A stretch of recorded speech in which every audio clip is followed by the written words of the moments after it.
There is a lot to debate now that the iPhone 15 series mega specifications are finally out, but first let's take the greatest, close-up look at the design of the iPhone 15 and 15 Pros and learn a little about their color options. The iPhone 15 series was delayed until October, and the performance upgrade is the largest yet. Apple finally bids goodbye to the notch for forever. Since 2017, every new iPhone has featured a notch, but as of today, all iPhones have the dynamic island in its place, giving us the slimmest bezels ever on an iPhone.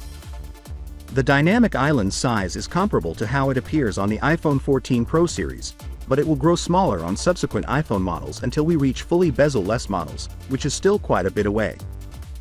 The USB-C port, which is now available for all iPhone models, means that any fast charger can now charge all of your Android iPhone laptops and other items, and the lightning problem is finally over. You should be able to alter it and add whatever functionality you want. They also changed the mute switch to the action button, which gives it a bit different appearance. Finally, these iPhone 15 series are thicker and heavier than before thanks to a bigger battery, and no, the stack battery isn't happening with the iPhone 15 series according to the latest rumors. That's likely going to happen with the iPhone 16 series next year. The size of the iPhone 15 Pro series has titanium, so they're gonna have a matte finish compared to the glossy size that we saw on the 14 Pro series.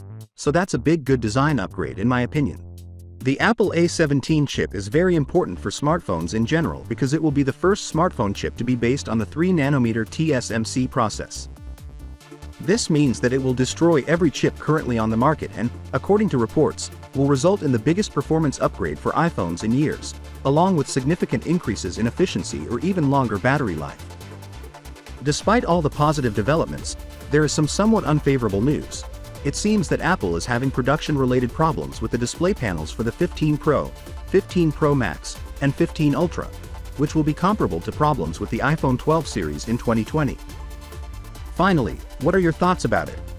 So with that being said, let me know your thought in the comment below, and if you are new here, please subscribe. Peace out.